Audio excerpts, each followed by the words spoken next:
Terima kasih. Miss Maira, boleh panggilkan pesakit seterusnya? Okey, baik doktor. Nurul Ashura binti Jasli. Boleh masuk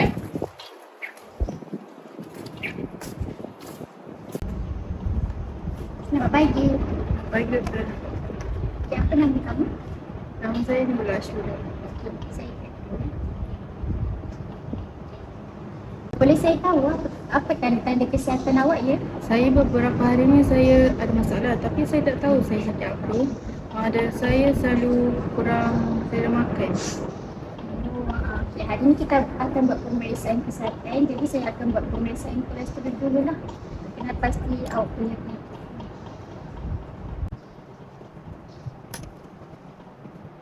Terima kasih. Nanti awak boleh pergi ke bilik seterusnya untuk cek gula, cek tekanan darah tinggi dan sebagainya. Boleh pergi. Terima kasih.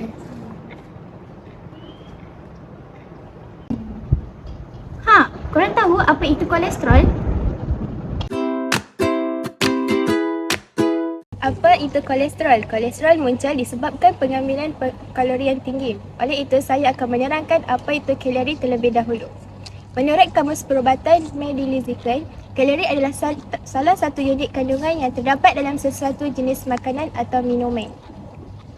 Atau lebih tepat lagi, ia adalah jumlah tenaga yang diperolehi daripada makanan dan minuman yang akan kita perlukan untuk melakukan pekerjaan seharian dengan baik. Untuk mengetahui kadar kolesterol dalam badan seseorang, lakukan pemeriksaan tahap kalori secara berkala serta amalan penting bagi seseorang individu untuk menjaga pemakanan seharian. Oleh itu, mari kita mengetahui dengan lebih lanjut tentang kalori dan kolesterol. Pengambilan kalori yang mencukupi adalah penting untuk mengekalkan kesihatan dan fungsi badan yang optimum. Ini adalah beberapa faedah mengambil kalori yang mencukupi. Yang pertama adalah fungsi organ.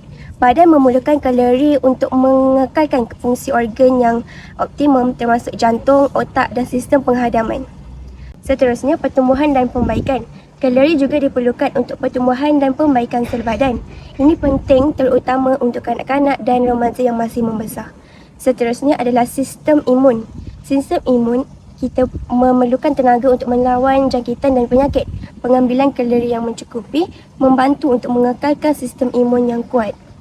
Yang terakhir adalah kesihatan mental. Kekurangan kalori boleh menjejaskan kesihatan mental, jadi pengambilan kalori yang mencukupi boleh membantu mengekalkan kesejahteraan mental kita. Pengambilan kalori yang tidak mencukupi dan berlebihan boleh memberi kesan buruk kepada kesihatan. Antara kekurangan kalori iaitu tidak mencukupi ialah penurunan berat badan yang berlebihan.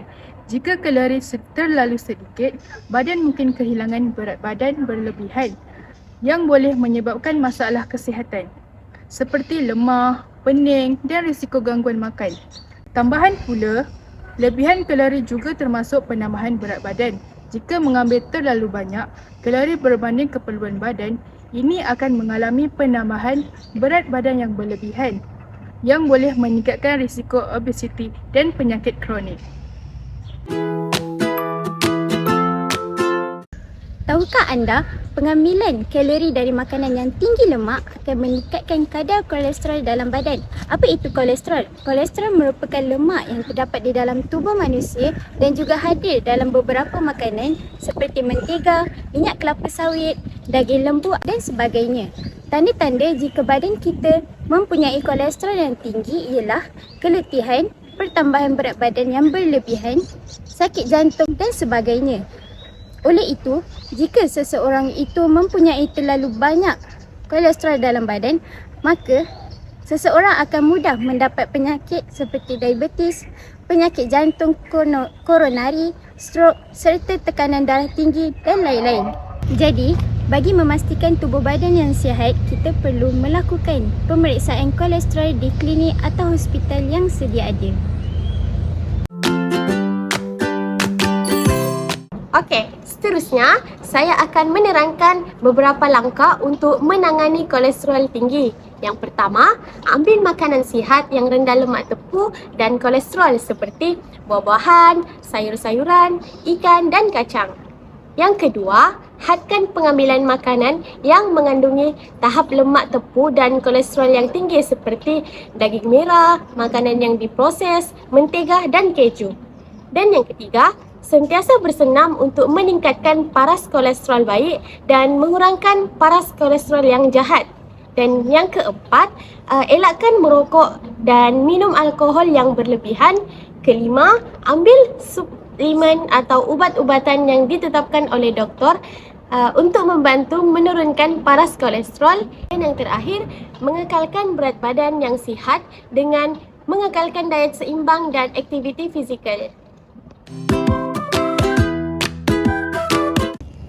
Cara kira kalori makanan yang diperlukan setiap hari. Berat badan yang ideal adalah amat penting bagi menjamin kesihatan badan. Antara kaedah yang paling berkesan dalam mendapatkan berat badan yang ideal ialah dengan cara menjaga pemakanan melalui kiraan kalori. Apa itu kalori? Kalori ialah unit ukuran tenaga yang diperlukan tubuh. Jumlah kalori yang diperlukan oleh badan, umumnya jumlah kalori yang diperlukan ialah berdasarkan jantina. Untuk lelaki ialah 2,000 hingga 2,500 kalori sehari. Untuk perempuan pula 1,600 hingga 2,000 kalori sehari. Seterusnya saya akan menunjukkan cara pengiraan kalori bagi makanan. Di sini saya mengambil contoh hidangan 100 gram nasi, 50 gram ayam dan 50 gram telur. Saya juga akan merujuk jadual seperti berikut. Rujuk slide tersebut, nilai kalori bagi nasi ialah 1,500 bahagi 100 gram, kemudian saya akan darab dengan 100 gram dan jumlahnya ialah 1,500. Untuk ayam, nilai kalorinya 827 bahagi 100 gram darab 50 gram dan jumlahnya 413.5 kalori. Untuk telur, 600 bahagi 100 gram darab 50 gram jumlahnya 300 kalori. Akhir sekali, tambah semua nilai 1,500, 413.5 tambah 300 bersamaan 2,213.5 kg. Oleh itu, jumlah kalori bagi hidangan tersebut ialah 2,213.5 kg. Kesimpulannya, kolesterol adalah sebatian lemak yang penting untuk fungsi tubuh manusia. Walaupun penting, paras kolesterol yang tinggi boleh menjadi masalah kesihatan yang serius.